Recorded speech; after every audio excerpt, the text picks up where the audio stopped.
नमस्कार विद्यार्थी मित्र मैत्रिणींनो, आज आपण बघणार आहोत विषय इतिहास पाठ 3 उपयोजित इतिहास।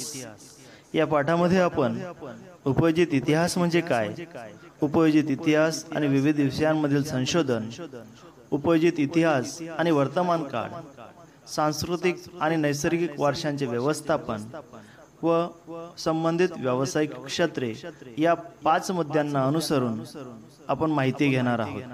बघूयात उपयोजित इतिहास म्हणजे काय। उपयोजित इतिहास या संज्ञेसाठी जनांसाठी इतिहास अर्थात पब्लिक हिस्ट्री असा पर्यायी शब्दप्रयोग उपयोगात आणला जातो। भूतकाळातील घटनांसंबंधीचे जे ज्ञान इतिहासाद्वारे प्राप्त होते त्याचा उपयोग वर्तमान आणि भविष्यकाळात सर्व लोकांना कसा होईल याचा विचार उपयोजित इतिहास या विषयाद्वारे केला जातो। वर्तमानातील सामाजिक आव्हानांवर उपाययोजना करणे, सामाजिक उपयुक्ततेचे निर्णय घेणे यांसारख्या गोष्टींसाठी पूर्वी होऊन गेलेल्या घटनांचे विश्लेषण दिशादर्शक ठरते। त्यासाठी इतिहासाचे ज्ञान आवश्यक असते आणि म्हणूनच उपयोजित इतिहासाच्या अभ्यासाचे महत्त्व आपल्याला सांगता येईल। उपयोजित इतिहासाच्या क्षेत्रात केवळ तज्ञ व्यक्तींचाच नव्हे तर सर्वसामान्य लोकांचा विविध अंगांनी सहभाग असू शकतो। संग्रहालये, प्राचीन स्थळे यांना भेट देणारे पर्यटक या नात्याने त्यांचा सहभाग महत्त्वाचा असतो। पर्यटनामुळे लोकांमध्ये इतिहासासंबंधीची आवड वाढीस लागते, समाज मनामध्ये इतिहासाची जाणीव निर्माण होते, तसेच त्यांच्या स्वतःच्या शहरात किंवा गावात असणाऱ्या प्राचीन स्थळांच्या जतन आणि संवर्धनाच्या प्रकल्पांमध्ये ते सहभागी होऊ शकतात। अशा पद्धतीने सर्वसामान्य लोकांचा सुद्धा इतिहासाशी संबंध असतो। जनांसाठी इतिहास। इतिहासाविषयी लोकांच्या मनात अनेक गैरसमज असतात। उदाहरणार्थ, इतिहास हा विषय फक्त इतिहासकारांसाठी आणि इतिहास विषयाचा अभ्यास करू इच्छिणाऱ्या विद्यार्थ्यांसाठी असतो। दैनंदिन जीवनात इतिहासासारख्या विषयाचा काही उपयोग नसतो। इतिहासासारखा विषय आर्थिकदृष्ट्या उत्पादक क्षेत्राशी जोडला जाऊ शकत नाही। इतिहास म्हणजे फक्त राजे व राजकारण, युद्धे यांची माहिती।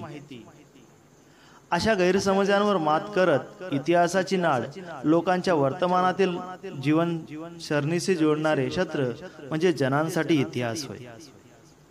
परदेशातील अनेक विद्यापीठांमध्ये जनांसाठी इतिहास या विषयातील अभ्यासक्रम शिकवले जातात।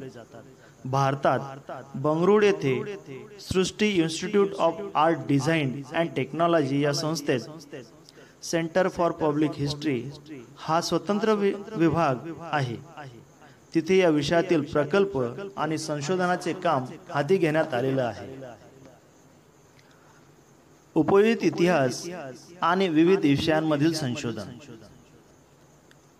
इतिहास भूतकाळात घडून गेलेल्या घटनांशी संबंधित असतो। वर्तमानात दिसणाऱ्या मानवी जीवनाची घडण ही त्या घटनांवरच आधारलेली असते। या घटना राजकारण, सामाजिक, धार्मिक संघटन, तत्वज्ञान, तंत्रज्ञान आणि विज्ञान यांसारख्या विविध क्षेत्रांमध्ये घडलेल्या असतात। प्रत्येक क्षेत्रातील ज्ञान संचयाचा स्वतंत्रपणे इतिहास असतो। त्या क्षेत्रातील पुढील वाटचालीची दिशा या ज्ञान संचयाच्या स्थितीवरच अवलंबून असते। त्या अनुषंगाने अनेक विषयांच्या संशोधनात इतिहासाची संशोधन पद्धती उपयुक्त ठरते। त्यात पुढील विषयांचा संदर्भ किंवा पुढील विषयांचा अभ्यास आपल्याला या ठिकाणी करणं अपेक्षित आहे। 1. तत्वज्ञान। विविध विचारसरणींचा उगम, वैचारिक परंपरा व त्यांची वाटचाल समजून घेण्यासाठी तत्वज्ञानाचा इतिहास अभ्यासावा लागतो। तत्वज्ञान ही विज्ञान आणि सर्वच ज्ञानशाखांची जननी मानली जाते। विश्वाचा शोध घेताना सर्वच समाजाने जगाच्या उत्पत्ती संबंधी कथा, मिथके, देवदेवतांविषयीच्या कल्पना, त्यांचे पूजाविधी यांचे विचार मांडलेले आहेत। या विचारातच तत्वज्ञानाचे बीज आढळते। मानवीय शाखेतील विविध सिद्धांतांचा अभ्यास करण्यासाठी तत्वज्ञानाचा इतिहास अभ्यासावा लागतो। दुसरा विषय आहे विज्ञान। वैज्ञानिक शोध आणि सिद्धांत यांचा कालक्रम आणि त्या शोधांमागील कारण परंपरेची साखळी समजावून घेणे, यासाठी विज्ञानाचा इतिहास अभ्यासावा लागतो. गरज ही शोधाची जननी असते असं म्हटलं जाते. अनेकदा वैज्ञानिक शोध हे मानवी गरजांची पूर्ती आणि जिज्ञासेचे समाधान करण्याच्या प्रयत्नातून लागलेले असतात. त्याआधी अस्तित्वात असलेल्या वैज्ञानिक ज्ञानाचा उपयोग केला जातो. या शोधांमागील कारण परंपरा कालक्रम समजून घेण्यासाठी विज्ञानाच्या इतिहासाचे ज्ञान उपयोगी पडते. तिसरा विषय आहे तंत्रज्ञान. कृषी उत्पादन, वस्तूंचे उत्पादन, स्थापत्य, अभियांत्रिकी इत्यादींमध्ये होत गेलेले बदल आणि त्यामागील कारण परंपरेची साखळी समजावून घेण्यासाठी तंत्रज्ञानाचा इतिहास अभ्यासावा लागतो. वैज्ञानिक शोध आणि तंत्रज्ञानातील प्रगती परस्परावलंबी असतात. मानवाच्या उत्क्रांतीच्या वाटचालीत दगडी हत्यारे घडवण्यापासून ते कृषी उत्पादनाच्या विकासापर्यंत त्याला समजलेले विज्ञान आणि त्यावर आधारलेले तंत्रज्ञान अत्यंत महत्त्वाचे होते. पुढे विज्ञानाच्या प्रगतीमुळे उत्पादन प्रक्रियांचे यांत्रिकीकरण होत गेले. ते कसे होत गेले, विज्ञान आणि तंत्रज्ञान कसे नेहमीच एकमेकांवर अवलंबून असतात, हे समजण्यासाठी तंत्रज्ञानाचा इतिहास समजावून घेणे आवश्यक असते. चौथा विषय आहे उद्योगधंदे आणि व्यापार. उद्योगधंदे आणि व्यापार यात अधिकाधिक लोकांचा संबंध येतो. त्यामुळे मानवी समाजांमधील परस्पर व्यवहाराचे क्षेत्र विस्तारले. त्यामुळे सांस्कृतिक संबंधाचे जाळेही सतत विकसित होते. उद्योगधंदे आणि व्यापाराच्या व्यवस्थापनाचा हा एक भाग असतो. त्यांचा इतिहास समजून घेणे अत्यंत महत्त्वाचे असते. बाजार आणि व्यापार यांचे स्वरूप बदलत गेले. या सर्वांमागील मानवी नात्यांचे स्वरूप आणि समाजरचनाही बदलत गेली. हा सर्व प्रवास समजण्यासाठी सांस्कृतिक घडण, सामाजिक रचना, आर्थिक व्यवस्था इत्यादींचा इतिहास अभ्यासावा लागतो. आणि म्हणूनच उद्योगधंदे आणि व्यापार यांचा इतिहासाचा अभ्यास करावा लागतो. पाचवा विषय आहे व्यवस्थापन शास्त्र. उत्पादनाची संसाधने, मनुष्यबळ आणि उत्पादनाच्या विविध प्रक्रिया, बाजार आणि विक्री यांच्या व्यवस्थापनाच्या साखळीत त्या संबंधातील भूतकालीन यंत्रणा कशा होत्या हे समजावून घेणे आवश्यक असते.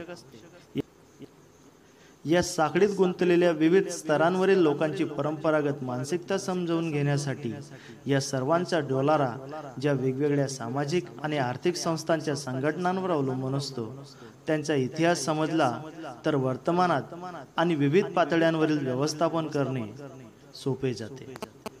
कारण व्यवस्थापन करताना मागे घडलेल्या चुका टाळल्या तर नक्कीच व्यवस्थापन व नियोजन सुलभ होते. आणि म्हणूनच व्यवस्थापन शास्त्राचा इतिहास अभ्यासावा लागतो. सहावा विषय आहे कला. विविध कला क्षेत्रांमधील अभिव्यक्ती व त्यामागील वैचारिक, भावनिक, सांस्कृतिक परंपरांच्या आधाराने झालेला कलांचा विकास समजावून घेणे महत्त्वाचे असते. कोणत्याही कलाविष्काराचे मर्म, कलाकृतीच्या निर्मात्याची मानसिकता आणि विशिष्ट कलाशैलीच्या विकासाचा क्रम सांस्कृतिक इतिहासाच्या अभ्यासाद्वारे समजू शकतो. जसे गांधार किंवा भारतीय शिल्पकला कशी विकसित होत गेली, तिच्यात कोणकोणत्या घटकांचा प्रभाव पडला, त्यांच्या अभ्यासातून आपल्याला समजू शकते. सातवा विषय आहे मानवीय ज्ञान शाखा. इतिहास, पुरातत्व, समाजशास्त्र, मानवशास्त्र, राज्यशास्त्र, अर्थशास्त्र यांसारख्या ज्ञानशाखांचा उगम आणि विकास यांचा इतिहास समजावून घेणे हे या ज्ञानशाखांच्या अभ्यासाचा आवश्यक भाग आहे. तत्वज्ञान ही विज्ञान आणि इतर सर्वच ज्ञानशाखांची जननी मानली जाते. वैश्विक पसारा आणि मानवाचे त्यातील अस्तित्व यांचा परस्पर संबंध समजून घेण्याच्या जिज्ञासेतून जगभरातील सर्वच मानवी समाजांमध्ये त्या संबंधीची अनुमाने लोक बांधू लागले. त्यातून जगाच्या उत्पत्ती संबंधीच्या कथा, सृष्टीचक्र आणि मानवी जीवनासंबंधीचे मिथके, देवदेवतांसंबंधीच्या कल्पना आणि त्या देवदेवतांना प्रसन्न करण्यासाठी केलेले विधी, त्या संबंधीचे तात्विक विवेचन यांचा विकास झाला. प्राचीन लोकांनी केलेल्या या गोष्टींविषयीच्या विचारात तत्वज्ञानाची बीजे आहेत. वर उल्लेख केलेल्या मानवीय शाखेतील विविध शाखांच्या विकासाला तत्वज्ञानातील सिद्धांतांचा पाया आहे. इतिहासाच्या आधारे या वाटचालीचे आकलन होऊ शकते. कृपया माझ्या यूट्यूब चॅनलला सबस्क्राईब करा. तसेच माझ्या व्हिडिओला लाईक करायला विसरू नका.